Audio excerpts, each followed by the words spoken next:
Hello and welcome back to the Cutie Art Crusaders, episode 2, part 2 of the back-to-back premiere that we're running this week on Everfree Radio. Welcome back, guys. It's a bit awkward because we're recording this about a week after we recorded the first one, but I'll get into that in a moment. For right now, I am your host, Rainbow Plasma, and today I'm joined by... Burndle1. And Flutter Guy. So yeah, like I mentioned before, we're recording this a week later. We were going to release that one last week and do that, but there's a bunch of complications, so we decided just to run like a 2-episode premiere. So now you get back-to-back of us, and hopefully now you've kind of recognized our voices. By the way, Pinky Dash is away this week. He's off doing Australian things. I'm not really sure. Whatever Australians do. I mean, somebody needs to inform me about what Australians actually do, because... I think he's taming koalas. You might be rescuing his kangaroo from a crocodile. I'm not sure. I mean, I guess I could do an accent to kind of like make up for the fact he's here, but I'm horrible at accents. Don't even try. Yeah. No, I'm not even gonna try. Okay, so this week we've got something really special for you. We've got kind of what the show's going to be. I remember last week we had this like drag about having to show our own work, and we were not really excited about that, and blah blah blah. So this week we actually get to go in more in depth about art itself. So to do that, what we're going to do each week is we're going to have something called a theme, and the theme for each week is going to be kind of a way for us to focus our thoughts about art and display different pieces while keeping it kind of, relevant to each other. So this week's theme is show accuracy. So, for example, in this week, we'll be talking a lot about show accuracy and how that relates to fan art and how it can be used properly, improperly, all that jazz. So, just to start off, I'm going to talk a little bit about what show accuracy is, and then Bern's going to talk about a little bit about vectoring. So, show accuracy is basically what it sounds like. It's the similarities to the show. So if you have a show-accurate piece of fan art, it means it looks almost exactly or very close to what the show looks like. It uses very similar styles or shading or whatever to make it look like it came from the show itself. And that's basically it. I mean, At least just mimics the style of the show. Yeah, it mimics it, and it's a way to relate the fan art back to the show. Vectors, as we mentioned last week, vectors are a very good way of doing this, and it's the prime example of a show-accurate piece of fan art, because, well, that's what they're trying to do. Well, most of vectors are trying to imitate the show, whether that be through tracing or original style or stuff like that. But I feel like last week we didn't really get into what a vector was. People might have been a little bit confused about what a vector was. So I'm going to have Bernd here explain a little bit more in detail about what a vector is so that you guys have just a little bit more of a clear idea. Alrighty. Well, what is a vector? Basically, to kind of sum it all up, a vector is a recreation of an image or creation of an image using paths, strokes, and shapes.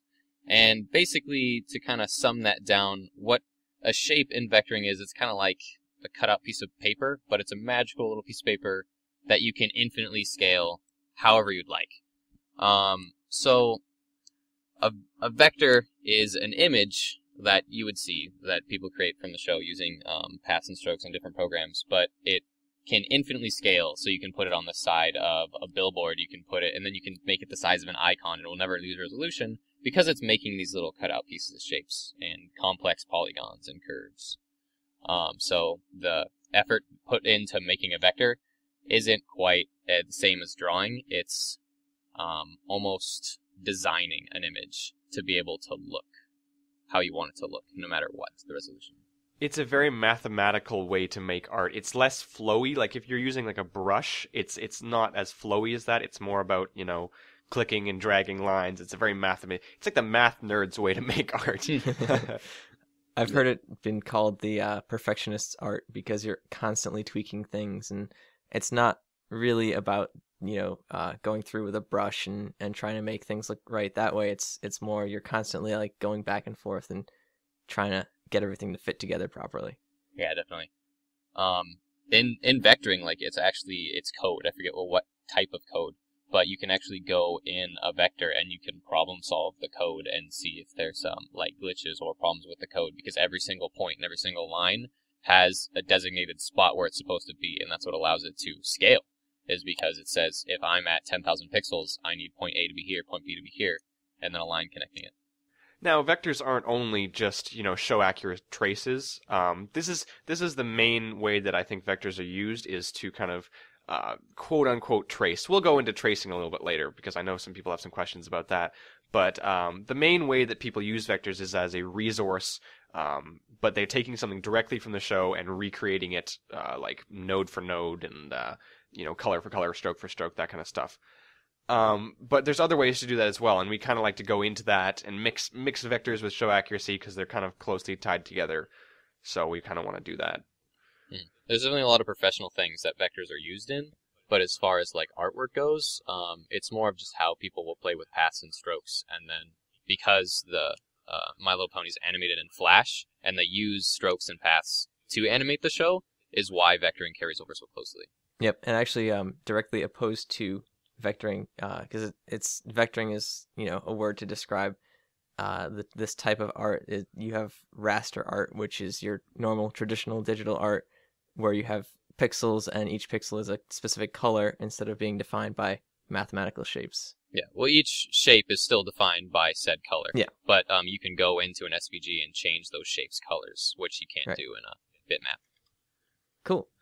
So this week we've selected 4 different pieces of artwork that kind of exemplify the show accuracy theme. And we start with vectors because, well, they're basically how the show is created in the first place. So our first piece of art is called Egghead Rainbow Dash Wallpaper by Julian12826.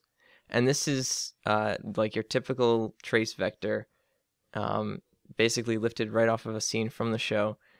And you can see that you can basically scale it to any size, and all the details will still be there. This one is particularly interesting because it has a background and Rainbow Dash in it. A lot of vectors that you'll see will only have the character or they'll only have the background. But sometimes vector artists will kind of mix and match like that. He has a version of just the background without Rainbow Dash in it. This one he added Rainbow Dash. Yeah, I think there's a lot of things to learn from vectoring to do with show accuracy, because obviously it's meant to. That's one of the biggest parts of vectoring is finding out how to make it as close to the show as possible. So there's a lot of things we can learn about it, and there's a lot of things that this vector in particular can teach us about different show accuracy points. Like, I know, Bernd, you were talking about the fact that in the show itself, background objects, like, for example, if you look at Rainbow Dash's bed or her bedside tables or the picture frame or whatever, they don't have the same outlines as the characters do. Yeah, that's correct. Backgrounds in the show, pretty much nothing has background stroke to it. Even statues in the show that are statues of characters of ponies, those don't even have strokes on them. They're actually strokeless, which make them sort of stand out a little bit less. But everything living, like birds, weasels, ponies especially, will all have strokes and outlines to them, so they pop, so you can tell where the edge of their shape is, and it's a little bit darker, and all the colors are always nice and like a little desaturated, but it really makes that character come alive, and you can tell that it's popping out of the scene so like on her bed, when she's lying on her bed, you can tell where her colors are and like pops out, especially like the top of her hair and stuff like that. But everything in the backgrounds, it's laid back, it flows nicely. It's the same kind of feel you get when you watch Samurai Jack, because Samurai Jack was one of the first cartoons, on Cartoon Network that did not have outlines in the show. And you can even get some more unique things, like Ed and Eddie, all the outlines were, wobbly, but that's a different artistic style. I know outlines have been used in years and years for cartoons. If you look back to some of the oldest ones you might have watched as a kid, you can see that it's one of the easiest ways to get your character to pop out from the background is to make the background not have outlines and then have something to disconnect the character from the background. And My Little Pony does a really great job of that by having those colored outlines, because with the different colors that they present with every single character, it would be very easy to lose yourself and lose the pony in the background because not only is the background very colorful, but they're very colorful, and the colors might clash or whatever. So they've done a really good job in the show of doing that. And I think it's really important when a lot of people make art, whether or not they include an outline on the character, it makes a big difference in how the art looks. Yep. Definitely. Seeing a lot of original style, like black outlines on characters and stuff, is always really cool. What people can do with that, and something the show doesn't do, except maybe with Cadence, I think is an exception. But strokes are all the same color, and they're always even, and like throughout all the legs, like the background leg will even be the same color as like the rest of the body, and like the hair will change color. But regardless, the stroke's still the same color. Strokes usually don't blend into each other. Like it'll start blue and then blend into green. Within the show, they don't do does that. Cadence do that? I think with the Cadence exception of does that, Cadence. yeah. I know her colors do, and in her wings have gradients, but I'm not sure if her. I guess it makes sense. I guess her wing outline must have Some sort of gradient. some sort of. Yeah, I think it does. You're right. Yeah, but a lot of artists will do really cool things with that stroke specifically, like playing with the outsides of the strokes and like starting at a basic color and then blending into others, and it can create another cool effect and pop from the background, especially if the background's a different hue. And I gotta say, My Little Pony is one of the best examples of a show that can kind of get out of that whole cell shading with the black outlines, because you see that in a lot of older cartoons, and just recently cartoons have started to break out of that, and they've started using like these colored outlines. And one of the nice things that My Little Pony does is that they make these outlines really thick, so that you do have that contrast between the character and the background, or a character and another character, and it actually does separate it out instead of just having a thin stroke that's slightly different colored. Yeah, I was gonna say like how all the colors are done and like the strokes are outlined is always really well done, and like creates just a awesome feel. But like on the colors, to note, all the colors, especially in the show and with the backgrounds and with the characters, are always soft colors. They're always desaturated, and they're always pleasant to the eye. They're never harsh to look at. Especially like the character with the most extreme colors on her is Rainbow Dash, and I think that's why she stands out to a lot of people, especially aesthetically. I mean, that's why she's my favorite. She looks cool.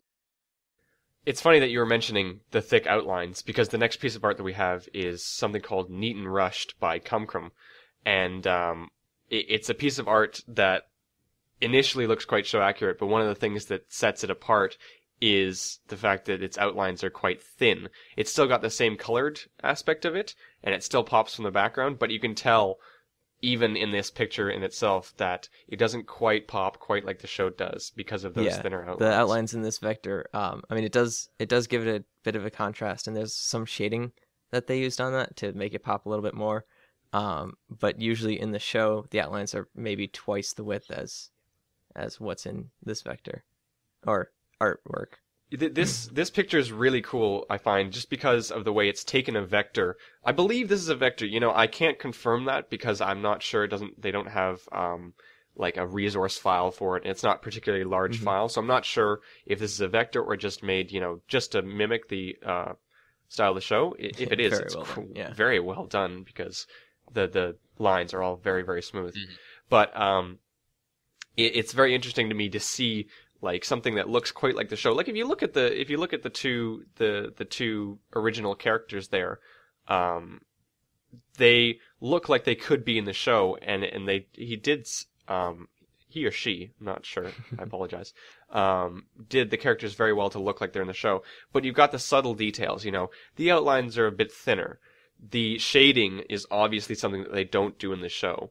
So it's interesting to see those details, and it's a way that vectors can kind of expand past just being traces, quote unquote. Cumcrum's indeed a lady.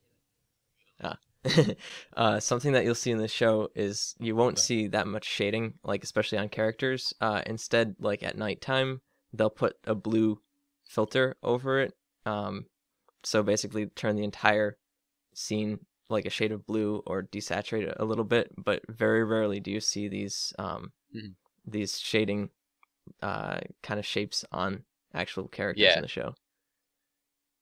When you see shading aspects within the show, it's always done aesthetically for like a scene reason. Like this one, like the first one that comes to mind is Pinky Dash's little piece he shared last last episode because it had the shadow from the flames going on Cadence's face. But another thing that's a big fan favorite scene is the scene with Fluttershy in the Minotaur episode, when she locks herself in her house and ties herself to the chair. That when it fades the background in and fades her into perspective, she has, when it's going to the left, the shadow of her hair goes across her face, to kind of create that ominence as it goes and looks at the door when the Pinkie Pie and Rarity are knocking. But always when they use shadows, it's always for some kind of like artistic depiction. And then like when Pinkie Pie's in the house with the two cake babies, they use some shadows in there as well to create ominence. Yeah, but it's definitely not something that I consider show accurate for sure. It from episode to episode, you'll find the lack of shadows is very common. The shadows only come in those like very pivotal scenes, or those very, they're trying to make it look very artistic, especially that Fluttershy scene. So another thing that this picture does really cool, it kind of blends vectors and art together, is the background. The background used was actually made by another person. It was made by Anatech, and this person used it. That's what a lot of vectors are used for, as resources for different people, whether or not it be for fan art or stuff. And so you can see, again, that kind of blend of complete show accuracy, which the background is, combined with this original style. But because the style on top of it is so close to the show, it looks like the background and them were made together. Yep. And I think that's really cool, because usually when you put an original style thing on a show accurate piece in the background, it pops out and you can tell that they're two different pieces, which this one does not do. I just have to say I love Ragtag. That's the pony on the right. She's one of my favorite OCs that I have up there. So cute. Normal. She's quite famous too. There's the two, the story behind this, and I can get behind this 100%. This is my headcanon now.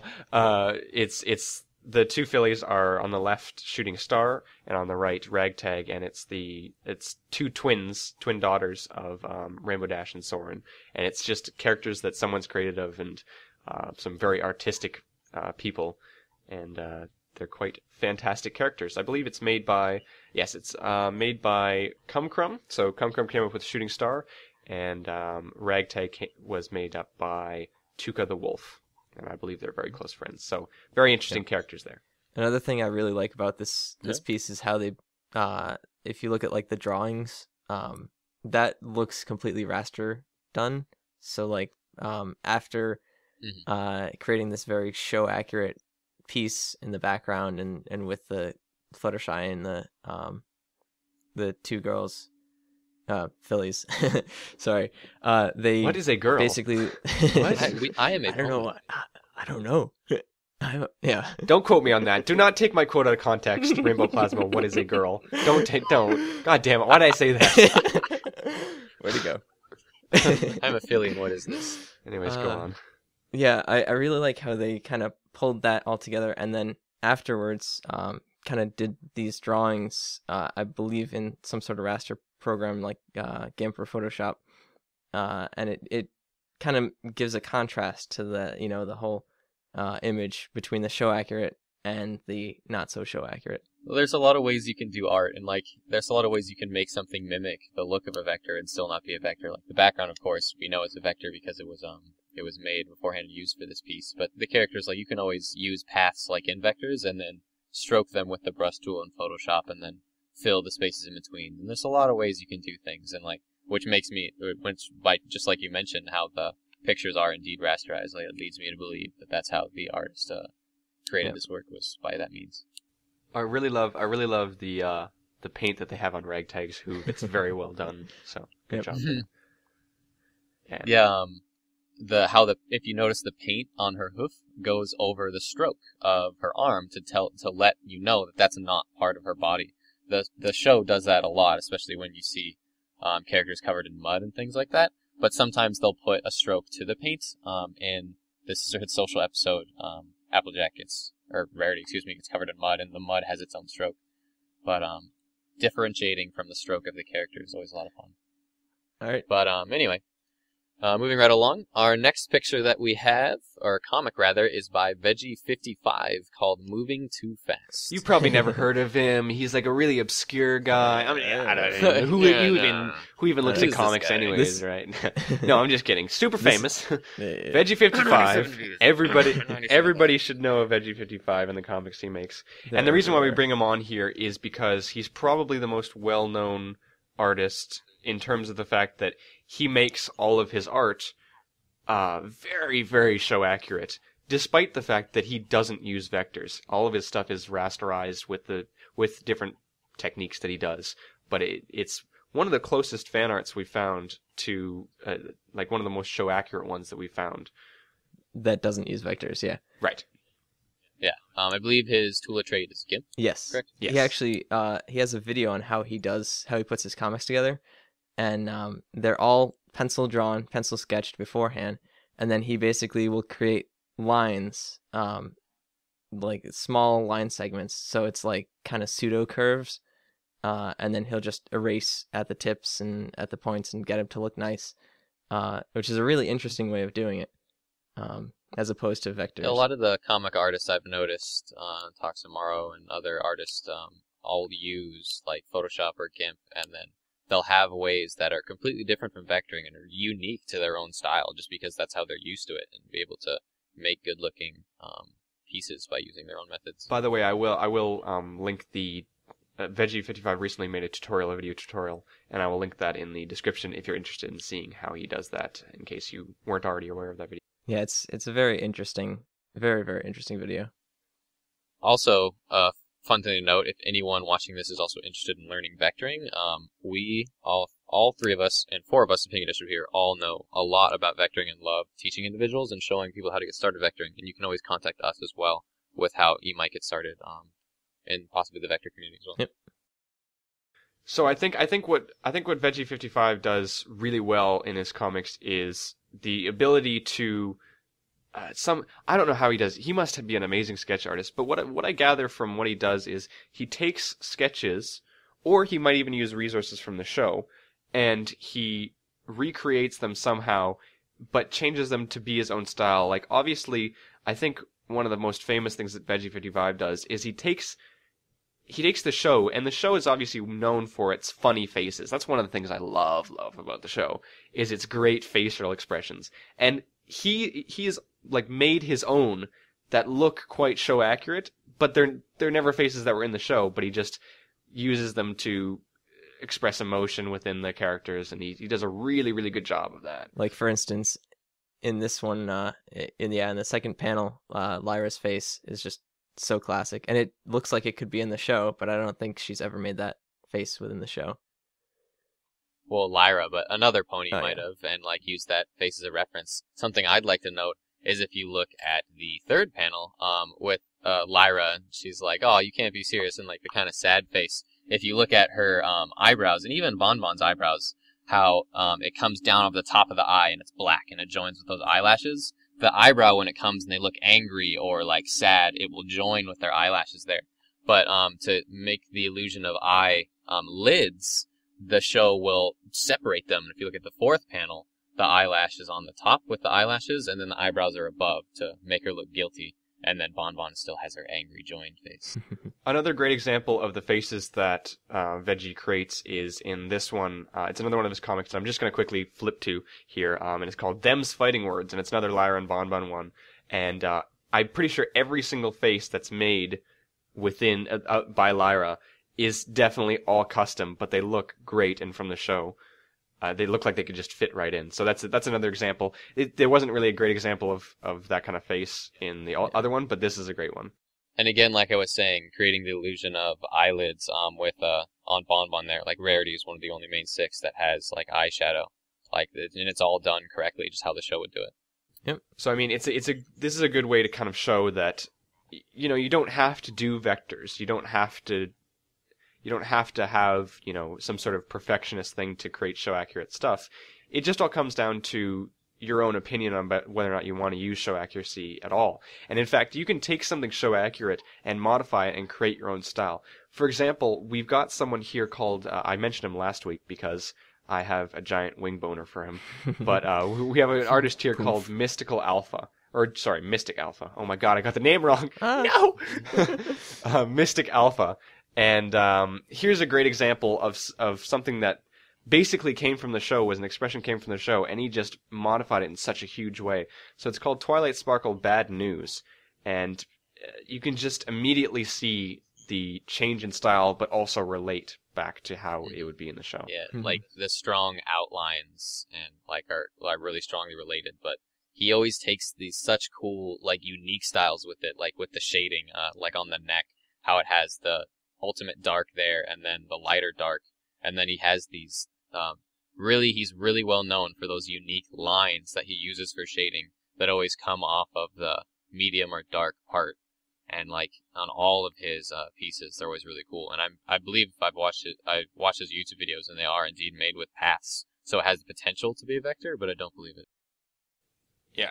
Yep. It's really cool to see something like that where you can start with a pose, and then like through layering, if you turn off like a layer and like flip back and forth really quickly, just see the differences that are made. And it's amazing what you can do just through shading to create something that's 3D. What he does amazingly with shading is he makes everything look 3D. One of the disadvantages of the show about My Little Pony is the fact that it does look kind of flat. They do kind of look very 2D. So Mystic Alpha does an absolutely fantastic job of changing that into more of a 3D environment.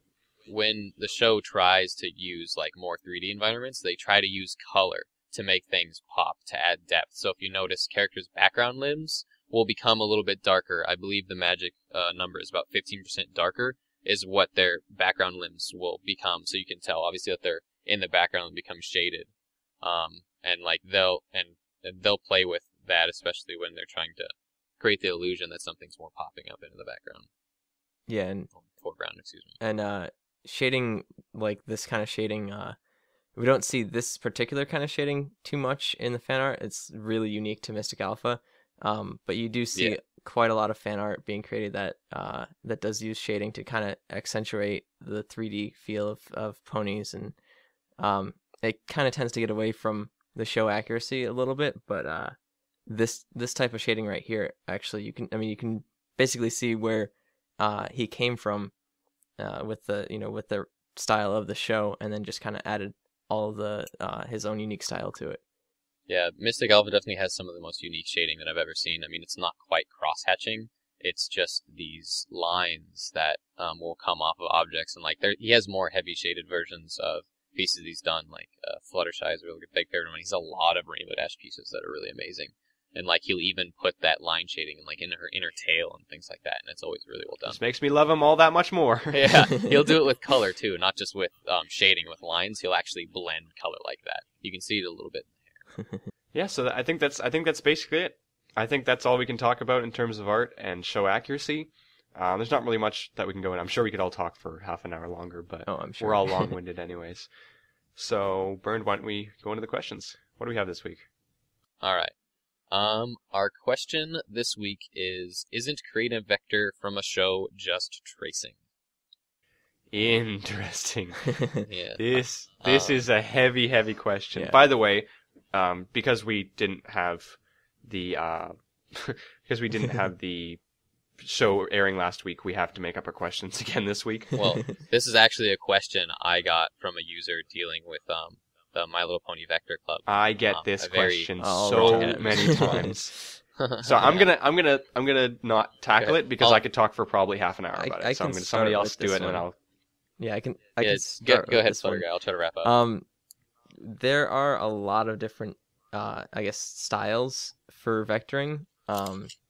One of them is, a straight trace from the show, but there's a lot of it where you try and make the show better than it is, because, the animators have to pump out a 22-minute episode in, a couple of weeks.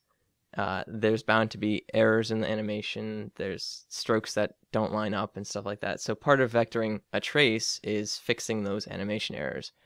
But a lot of what vector artists do actually is combine different poses from within the show, or even hand sketch their own pose and then vector over on top of that.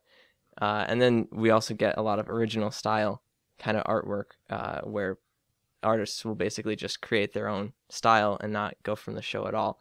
So there's a lot more to vectoring than just kind of tracing over a screenshot from the show. Yeah.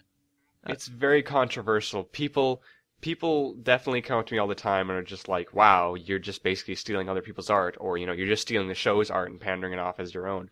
And in a way, kind of. You know what? I can understand where those people come from, but there's one big point that I want to make, which is a bunch of the resources that people have out there would not exist if we did not have vectoring. If you look at t-shirts you buy, if you look at posters you buy, signs at BronyCon, you know, Everfree Northwest, all of these different events, you know, pony music videos, different wallpapers, all this stuff, you would not have that without vectors. And I'm not saying that as like, we are the best. You would not, you would be nothing without us. But I'm saying part of the biggest thing about these vector traces is being a resource. We're doing it on purpose, not to steal art, but to make it more accessible for people to use and reuse and share the show. So, for example, we would vector something from the show so that you can have a large version of it, so you could blow it up if you want to put it on a poster. It's a transparent background, so, you know, you're not getting like weird color keying errors or fuzzy edges if you're trying to remove the background or anything like that. So I think the biggest thing, if you're thinking that a vector is just a trace, it's meant to be a resource. So in a way, it's meant to be a trace. Yeah, exactly. Yeah. Like Flutter Guy mentioned, there's a lot of individual like artwork that can come from it, and then, you know, original works that you can make from vectoring and doing it by yourself, and, you know, piecing stuff together, and then not just tracing from the show and vectoring otherwise like that. And then, like you were saying, being a resource. Like, a lot of people complain about how our strict rules and policies at the My Little Pony Vector Club, but we have those there to be the best possible resource for the My Little Pony community and anyone who would want to make projects of their own.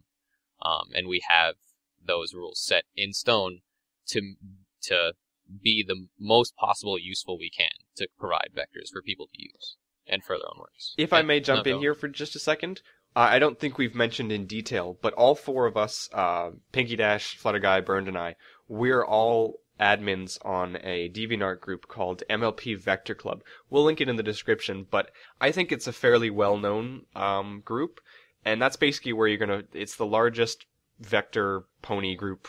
It's pretty large in general on DeviantArt, and that's where you're gonna find all the resources. There's hundreds and hundreds of vectors there, group photos, OCs, minor characters, all the main characters, villains, resources for backgrounds or stuff. You know, that's where you're going to find all that kind of stuff.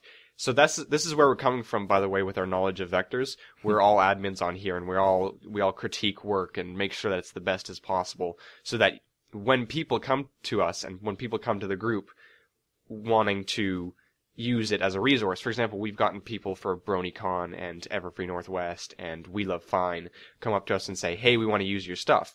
Then we want to make sure we have the best stuff to possibly give them. And so that when you guys see that, or when you guys like wear that, you guys have the best resources. And it has to go through us to be able to get into our gallery. So, yep. But like adding on to that, and more talking about show and show accuracy, more of our theme, the show has a lot of set rules when animating and like how things should be, where strokes should line up. Like every character is made up of a puppet, and if you work with Flash, you'll know what that means. But those animation puppets are all pieces, and they all work a certain way and connect a certain way. And then the show builds an artistic style off of those, and the show uses programs that it's made and created individually for specifically animating the show to be able to give to its animators.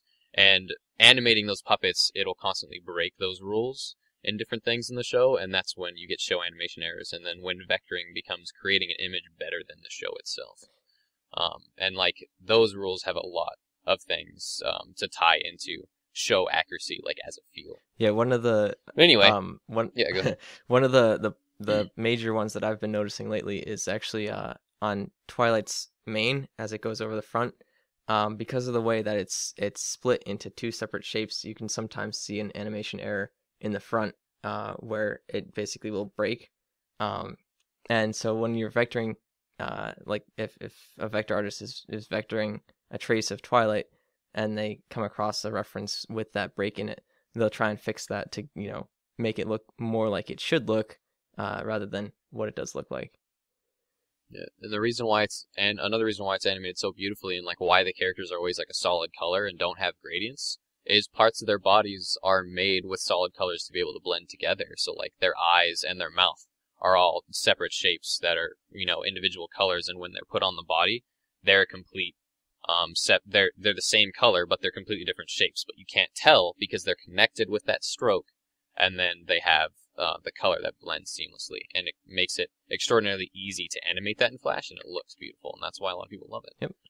But is there anything else left for you guys to input before I try to wrap it up? No, I think I'm all talked. I could talk for hours about the trace thing because I've gotten that complaint a lot. As a vector artist for months now, I've gotten that complaint a lot. If you guys think that we're wrong somehow, or if you'd like to discuss it, please send me a note on DeviantArt, and I would love to discuss, the qualities of a trace or whatever. Well, I'm gonna try to wrap that up real quick. So to try to wrap up that question, like, is vectoring tracing? Basically, the act of tracing that's frowned upon in art is when you just draw on top of someone else's image, something that's not your own. And then there's no use to it whatsoever besides just being a copy that's usually not as good as that copy, or as good as the original. And then like saying like, this is my work and this is mine. By no means at all do vector artists ever do that. We don't say that the show is ours. It's always, this is a trace from My Little Pony, so it's not frowned upon in that means. But vectoring as an art, vector tracing isn't simply just copying it. It's actually physically recreating it with shapes and with images and with paths to be able to infinitely scale, to have a use, to be able to use as a resource, to be able to change, and to be able to give it back to the community so much more than what just a simple PNG can be. I mean, you're recreating the image not only completely differently through different means, but also a completely different medium most of the times. The simile that I usually like to give people when they ask me that question is if I were to take just a screenshot of like Rainbow Dash from the show, and then I were to get this screenshot from the show, and I were to recreate it like identically with construction paper, just normal paper, like cutting out paper, cutting out the outlines, cutting out the fill color with construction paper, but magical construction paper that I can stretch and then put on top of like a building or something. That is what vectoring is, and that is why it is considered an art and is so amazing for the community. And it's not tracing, because there's a use besides just making something look like I made it. It has a use. That's the biggest difference. Nice. Well, I think that's all we can say about it. Well, that's all we're gonna say about it. So this wraps up episode 2. This one has run a little bit long, but we're kind of testing the waters here, seeing what you guys like in terms of length. Maybe you guys want us to talk a little bit more about stuff, go on for like 45 minutes. We're trying to keep a generally like around 30 to 40 minute time here. So let us know. We always appreciate tons of feedback about this. Yeah, by the way, if you're watching this on the premiere live, I know this is the second episode in a row, so you've been listening to us for more than an hour. You are awesome. Thank you so much for giving us a chance, because we would love to have a chance to be able to talk to you guys and interact with you guys. This kind of podcast is probably panders more to a YouTube audience. We find that a lot of people enjoy listening to us talk while doing something else, like creating art of their own, and then just kind of listening to the background, and then flipping over to the YouTube video if they ever need any reference. So feel free to do that if you'd like. But for right now, thank you guys so much, and I think that's basically it. Anybody else have anything to say? Yeah, I got something to add in there. Go for it. If you are still tuned in, again, thank you. But like we mentioned earlier, we are going to try to get awesome guest artists and stuff on the show. And I actually do have a very exciting guest artist scheduled for our next airing next Tuesday. And they are 2 awesome professional animators that are in charge of a great, amazing project for their portfolio called Children of Night. And we'll include that in the link if you would like to go check it out. I highly recommend. Yes. The artists are called Spirito and Lionheart Cartoon, and they're a couple. Yeah, that's basically it. It looks amazing. So yeah, check it out and stay tuned for next week. Yeah. And also, tune in next week if you'd like to hear us interview them. Yep. And also, we really would love to have your feedback. and we also are looking for art submissions and questions. So if you can send those to us to our email, which is cutieartcrusaders@gmail.com. If you're sending us artwork that you think could be featured on the podcast, put artwork or art in the subject. If you're sending us a question, put question. Please send in questions because we have such a hard time coming up with them on our own. We literally spent like half an hour before this trying to come up with questions, and not nice. So we would love to hear from you, and we hope that you really like our podcast.